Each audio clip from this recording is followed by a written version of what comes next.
Okay. So, అక్సాజీ ఇప్పుడు background practice ఏ విధంగా ఉంటది? బేసికల్‌గా ఏంటంటే, అంటే చాలామందికి ఇప్పుడు ఈవెన్ నాకు కూడా వెన్ ఐ సీ డీకి సంబంధించి చూస్తే, I think lot of practice ఉంటే తప్ప, ఆ స్టేజ్ పైన అంత పర్ఫార్మెన్స్ చేయలేం basically. Because it's needs lot of practice. ఏదో మనం ఆ టీవీలో ఒక 2 మినిట్స్, 1 మినిట్ చూసి వీ జడ్జ్ బావుందా? బాలేదా? అని. బట్ ఎటువంటి హార్డ్ వర్క్ అండ్ బ్యాక్‌గ్రౌండ్ అంటే బ్యాక్ వర్క్ ఎలా ఉంటది అసలు దానికి? బ్యాక్ వర్క్‌లో చాలా హార్డ్ వర్క్ ఉంటది సార్. ఓకే. ఎందుకంటే అందరు కంటెస్టెంట్స్ గురించి చెప్తున్నా నేను. ఓకే. నేనే కాకుండా లైక్ అందరూ చాలా బాగా హార్డ్ వర్క్ కష్టపడ్డారు. ఓకే. మీరు చూస్తారు ఎలాగో. సో యెస్, బ్యాక్ స్టేజ్ అంటే మేము రోజుకి I think so day and night rehearsal ఉంటది. గట్టిగా అసలు స్వెట్టింగ్ అంటే లైక్ వాటర్ లాగా వస్తది. ఓకే. మీరప్పుడు ఏ ఫుడ్ తీసుకుంటారు? మాలాగా అన్నం అయితే తినరనుకుంటా. లేదండి. నేను ఎప్పుడు వచ్చినప్పుడు నేను అదే చెప్తూనే ఉంటాను జనాలకి, ప్రేక్షకులకి. నేనైతే లైక్ డైట్స్ కానీ అలాంటివి ఏమీ లేదు. ఎందుకంటే డాన్స్‌లోనే అంత చేస్తాను కాబట్టి నాకు అవసరం లేదు. ఓకే. ఎలాగో తిన్నాను. తర్వాత ప్రాక్టీస్‌కి వెళ్తాను. కంటిన్యూస్ 5, 6 డైజెస్ట్ అయిపోతది. నాకు అవసరం లేదు. యెస్, కానీ లైక్ ఎనర్జీ డ్రింక్స్ తాగుతాను. కోకోనట్ వాటర్ నాకు చాలా ఇష్టం దాంట్లో. ఓకే. అది తాగుతాను. అండ్ తినాలంటే ఫ్రూట్స్ ఎక్కువ ప్రిఫర్ చేస్తాను. I think so Apple and banana ఇవన్నీ ఇంకా కొంచెం స్ట్రాంగ్ అయిపోతామని దానికోసం. బ్యాక్ స్టేజ్ చాలా హార్డ్ వర్క్ ఉంటుంది. మాతో పాటు మా టీంలో డాన్సర్స్ ఉంటారు కదా, వాళ్ళు కూడా బాగా కష్టపడతారు. అండ్ ఫస్ట్ అంటే డాన్సర్స్ మేము అండ్ కొరియోగ్రఫీ మోస్ట్ ఇంపార్టెంట్ మాట. కొరియోగ్రఫీ కూడా కొంచెం టైం పడుతుంది. ఓకే. ఎప్పుడెప్పుడు రాదు మన మైండ్లో అసలు ఏం కొరియో చేయాలి. Everything is depend on mood అనమాట. ఇప్పుడు కొరియోగ్రఫీ కూడా చేయాలంటే దానికి మూడ్ కూడా ఉండాలి. కొన్నిసార్లు ఎలా జరుగుతుంది అంటే 2 days పడతాయి ఒక సాంగ్ కొరియో చేయడానికి.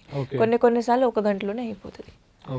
సో మాతో కూడా కొన్నిసార్లు అలా జరిగింది. అండ్ కోఆర్డినేషన్ ఉంటుంది కదా బేసికల్గా. ఇప్పుడు ఏంటంటే అక్సాఖాన్ డాన్స్ చేసిందంటే అక్సాఖాన్తో పాటు కో డాన్సర్స్ కూడా కోఆర్డినేట్ ఇక్కడ ఎట్లా ఉంటుంది అంటే అక్సాఖాన్ గ్రాండ్గా చేసి కో డాన్సర్స్ బిస్కెట్ ఇచ్చారంటే బిస్కెట్ అయిపోతుంది.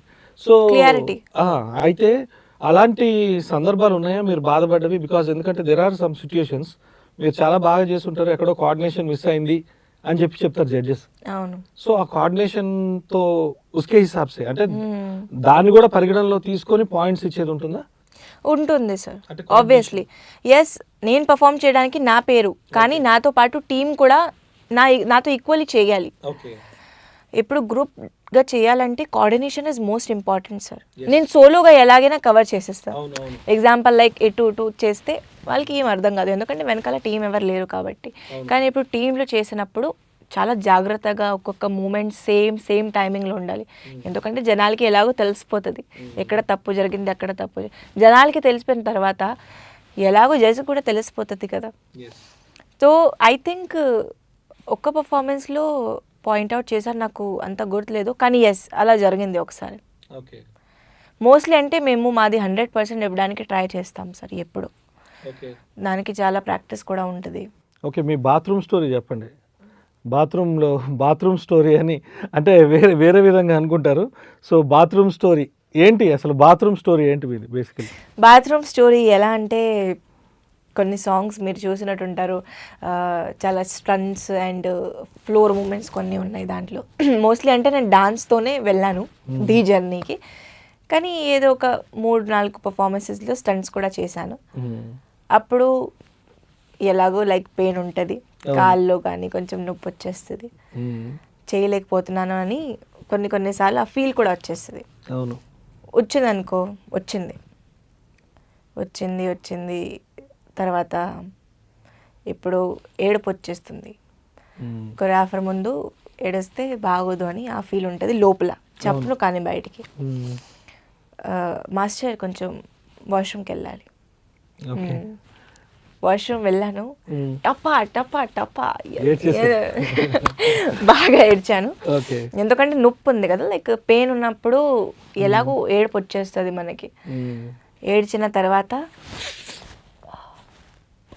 ఫుల్ ఫ్రెష్ అయ్యి మళ్ళీ రెడీ మాస్టర్ ఓకే. అలా ఉంటుంది నాది. సో ఇది నా బాత్రూమ్ స్టోరీ. ఎప్పుడెప్పుడు నాకు పెయిన్ వచ్చినప్పుడు నేను ఇలాగే వాష్రూమ్ వెళ్తాను. అంత కాన్ఫిడెన్స్ అంటే ఇప్పుడు అంత రియాలిటీ షోలోకి ఆల్మోస్ట్ 15 ఇయర్స్ లోపలికి వెళ్ళి ఎన్టీఆర్ గారితో డ్యాన్స్ చేసే అవకాశం వచ్చిందంటే ఇట్స్ నాట్ అది చిన్న విషయం కాదు, ఇది మామూలు విషయం కాదు. సో ఎలా అంటే ఫ్యామిలీలో ఏమన్నా స్ట్రగుల్స్ ఉండేవా? లైక్ అంటే నేను కష్టపడాలి, మా ఫ్యామిలీ బాగుండాలి, ఏదో ఒక డ్రీమ్ అయితే ఉండుండొచ్చు కదా దాని వెనకాల. You are right sir. ఇప్పుడు యాక్చువల్గా నాది డ్రీమ్ స్టార్ట్ అయ్యింది. ఓకే. అంటే ఫ్యామిలీకి ఇంకా బాగా చూసుకోవాలని. ఇంతకు ముందు అంటే నేను తాతయ్యని చూసి ఇన్స్పైర్ అయ్యాను. ఓకే. అంటే ఆ ఏజ్లో ఓకే. మనకి కావాల్సిన లైక్ ఎంత ఏజ్ అయిన తర్వాత మోస్ట్లీ 50 ఇయర్స్కి మనం ఇలా అయిపోతాం డల్గా ఫుల్గా కదా. తనది అప్పుడు ఏజ్ ఐ థింక్ ఇంతే ఉంటుంది, లైక్ 60 అంతా. నేను చిన్నప్పుడు తను అప్పుడు అంత కష్టపడుతున్నారు, నేను ఒక చిన్న పిల్లల్ని. తను నా కోసం అంత కష్టపడుతున్నారంటే నేను కూడా అంతే ఉండాలి కదా, అంత బూస్టర్ నేను కూడా అంత స్ట్రాంగ్ ఉండాలి కదా. తనకి అంతా నాకు హార్డ్ వర్క్ చేయాలంటే తనకి ఏం ఇవ్వడానికి ఎగ్జాంపుల్ తనకి అవసరం లేదు సార్. ఇవన్నీ తనకి అవసరం లేదు. తనకి కావాల్సిన ఇప్పుడు రెస్ట్, బెడ్ పైన పడుకొని హాయిగా టీవీ చూడడం, ఎంజాయ్ చేయడం, మామూలుగా కూర్చోవడం, అంతే లైఫ్. ఇవన్నీ చేయడానికి తనకి ఎందుకు ఆ క్వశ్చన్ ఉంటుంది కదా. కానీ ఏదో ఒకటి చేయాలి, ఏదో ఒక హిస్టరీ క్రియేట్ చేయాలి. తన మైండ్ అలా ఉంది అంటే తన అంత స్ట్రాంగ్ ఉన్నారంటే నేను కూడా అంతే ఉండాలి కదా. అంటే నాకు హెల్ప్ చేసిన తర్వాత సెల్ఫిష్నెస్ లేదు తన దగ్గర. మనం అలా ఆలోచిస్తాము అంటే తనకి పేరు వచ్చేస్తే తనకి ఏం రాదు సార్, అన్నీ నాకే వచ్చేస్తుంది కదా. అంటే ఆయన టోటలీ ఏంటంటే is very pure at heart basically, అంతే కదా. అవును, ఎందుకంటే డెడికేట్ చేసినట్టే. అంటే తను ఎలాంటి వాళ్ళు తెలుసా, ఇప్పుడు ఫొటోస్ కోసం ఎవరు పిలుస్తారు కదా, అంటే తాతయ్య గారు మీతో కూడా ఒక ఫోటో వద్దు అంటే తను నా వెనకాలే ఉన్నారు, నేను ఇక్కడే ఉన్నాను ఒకసారి నేను హ్యాపీ. ఒకసారి నేను రీసెంట్గా వెళ్ళాను లైక్ ఒక షో కోసం, అక్కడ ఎలాగో ఆ మేనేజరే పిలిచారు, షో మేనేజర్. అట్లీస్ట్ అప్పుడు నేను క్లారిటీగా అందరికీ చెప్పాను, నేను ఇక్కడి వరకు ఇంత ఏమి ఉన్నానంటే ఓన్లీ తాతయ్య సపోర్ట్ వల్ల. అది నిజంగా, అది నేను ఎప్పుడూ అది యాక్సెప్ట్ చేస్తాను, కెమెరా ముందు కానీ కెమెరా బ్యాక్లో కానీ, నిజం కాబట్టి. So I think he is great personality and I think I'm lucky that I'm his grand daughter and I think I'm daughter only because అంత ప్రేమతో చూశారు, అంత ప్రేమతో చూశారు. అయితే ఈ తెలుగు మీకు ఇబ్బంది అవ్వట్లేదు కదా, అంటే మొత్తం డబ్బింగ్ కూడా మీరే చెప్పేసుకుంటున్నారా? సార్ డబ్బింగ్ అయితే నేను చెప్పేస్తున్నాను. ఎస్ యు ఆర్ రైట్, కొన్ని ప్లేసెస్లో అటు ఇటు అయిపోతుంది. ఎందుకంటే మరీ అంత లైక్ చిన్న పదాలు కానీ పెద్ద వర్డ్స్ కూడా ఉంటాయి కదా, దాంట్లో ఇక్కడక్కడ అది అవుతుంది.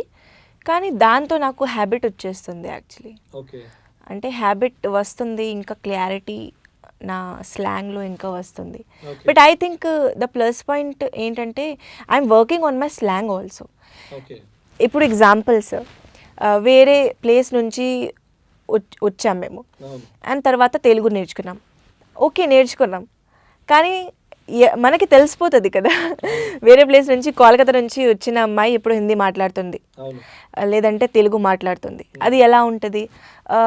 యాక్చువల్లీ నేను ఉచ్చా బాగున్నా అయిపోయింది ఇక్కడ అయిపోయింది, మనకి తెలిసిపోతుంది.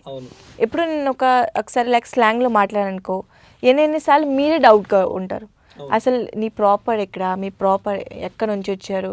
కొంతమంది నాకు అదే అడుగుతారు, మీ ప్రాపర్ హైదరాబాదే కదా, కానీ తర్వాత వాళ్ళకి సడన్గా ఆలోచన వస్తుంది, లైక్ గుర్తు వస్తుంది కదా. స్టార్టింగ్లో ధీలో ఉన్నప్పుడు అసలు వాళ్ళు ఏం మాట్లాడుతున్నారు, నేను ఎంత వెస్సెల్ కొట్టినా స్టాండ్ అంటే like use to stare at them, అంటే ఇలా వాళ్ళు ఏం చెప్తున్నారు అనేది మీకు అర్థమయ్యేది కాదు స్టార్టింగ్ లో. తర్వాత ఐ థింక్ అంటే ఇప్పుడు అర్థమైపోతుంది. ఇప్పుడు చూస్తున్నారు అసలు షాక్, అంటే వాళ్ళు ఎంత మంచి కాంప్లిమెంట్స్ నన్ను ఇచ్చారు అండ్ నా రియాక్షన్ అసలు ఏంటో.